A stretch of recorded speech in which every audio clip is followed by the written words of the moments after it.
Ako po si Badong. Hindi ko po tunay na pangalan. Nais ko pong ibahagi sa inyo ang aking karanasan sa bahay ng aking pinsan. Kakatapos ko lamang magtapos ng kolehiyo noon.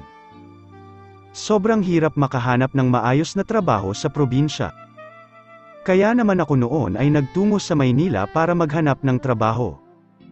Hindi biro ang buhay sa Maynila. Lalo pa at mag-isa ka lamang. Hindi nagtagal, nagkakwentuhan kami noon ng pinsan ko na si Kuya Sandro. Nalaman niya na sa Maynila ako nagtatrabaho at nangungupahan lang. Kaya naman agad akong sinabihan ni Kuya Sandro na sa kanila na lang tumuloy. Tutal naman dun lang din sila sa Maynila nakatira. At isa pa, wala din naman daw palagi kasama ang kanyang asawa sa bahay nila. Wala pa din kasi silang anak. Tsaka ay isang beses lang kasi umuwi si Kuya Sandro sa isang taon. Seaman kasi ang trabaho niya. Para naman daw may kasama ang asawa niya sa bahay.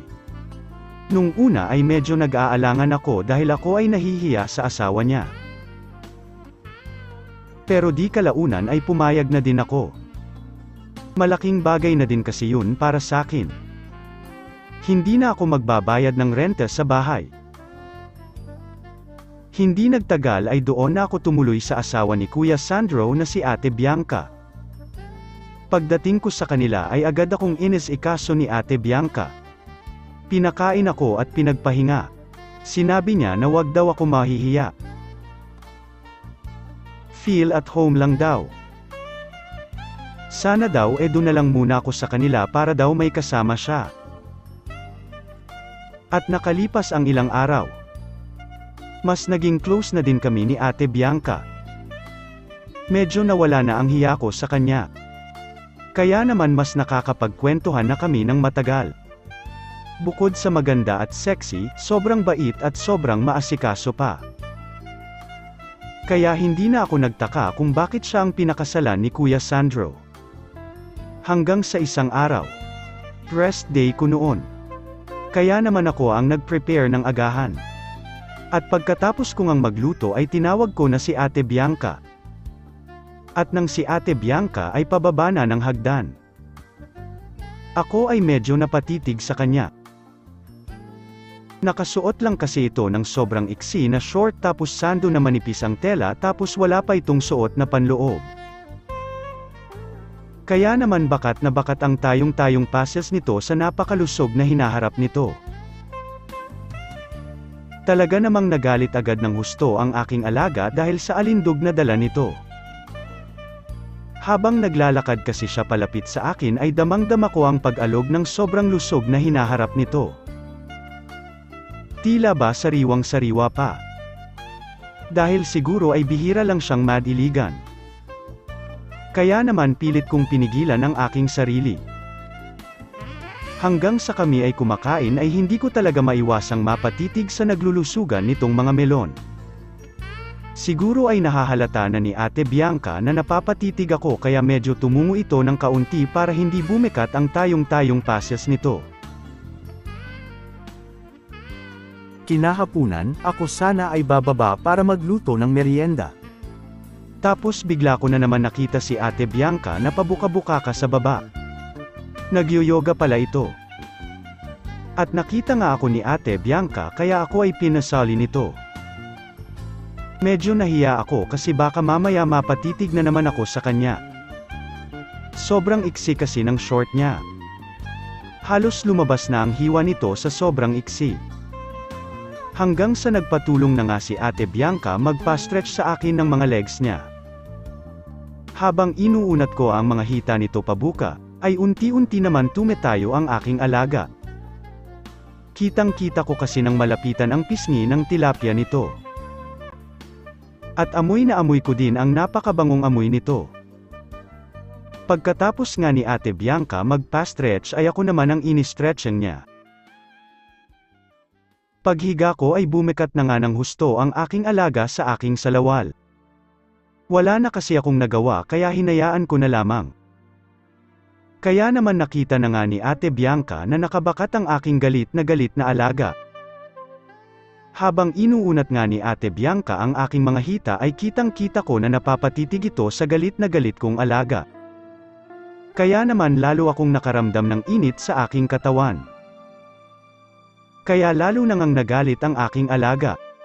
Hanggang sa unti-unti kong napansin ang itsura ni Ate Bianca na namumula-mula at pinagpapawisan tapos titig na titig sa aking alaga. At hindi nagtagal ay dahan-dahan nang minasahe ni Ate Bianca ang aking mga hita.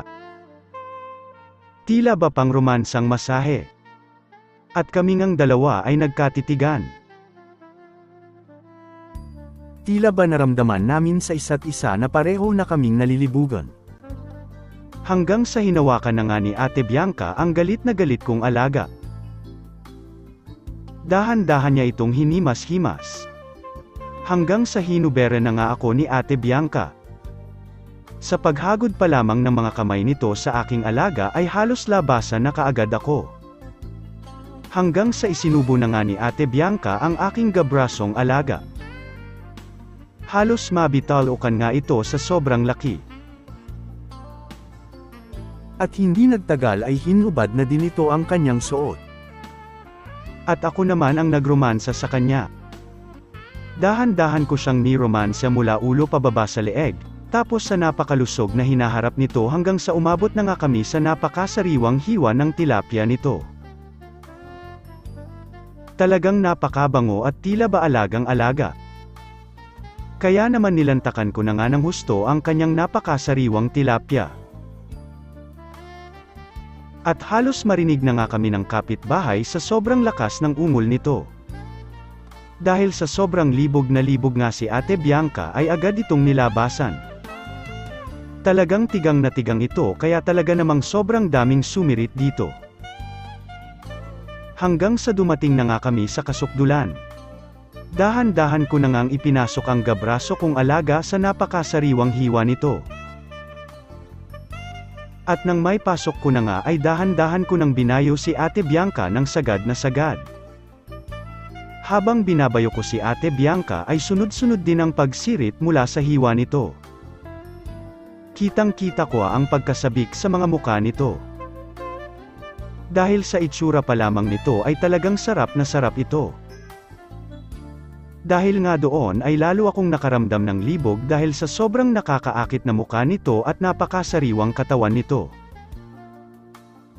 Sinabayan pa ng pagyugyog ng mga naglulusugan nitong melon at paglagapak ng alaga ko sa basang-basang tilapia nito. Kaya naman lalo ko pang binilisan ang pagbayo kay Ate Bianca. Lalo itong nagustuhan ni Ate Bianca kaya binilisan ko pa lalo ang pagbayo ng sagad na sagad.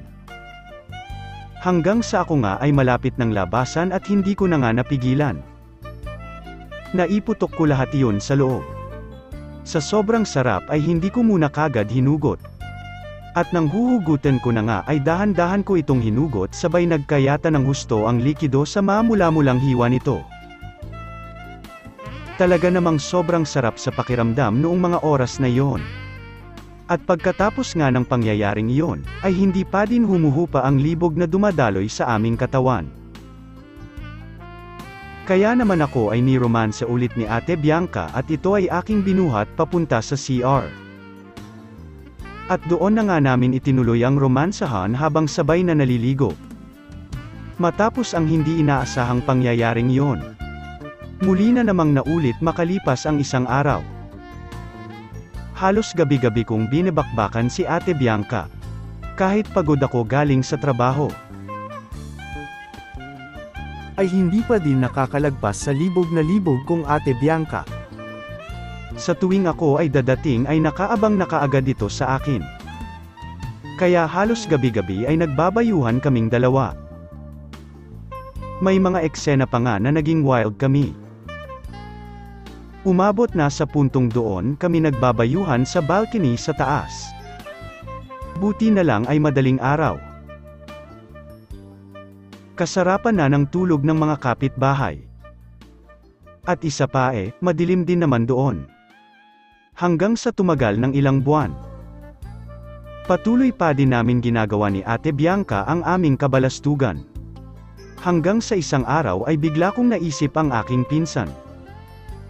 Bigla kong naisip ang sakripisyo niya sa malayo. Habang siya ay nasa malayo, wala siyang kaalam-alam na gabi-gabi kong binebakbakan ang kanyang asawa. Kaya kinausap ko si Ate Bianca, at nagpaalam na ako sa kanya. Nagdahilan na lang ako na uuwi na ako sa probinsya. Alam kong sobrang mali ng aming nagawa. Kaya iyon ay labis kong pinagsisisihan. Masyado akong nagpadala sa init ng katawan. Kaya ang nais ko lang sabihin sa inyo. Hanggat kayang pigilan. Pigilan. Para hindi na umabot sa punto na magkakasala pa tayo.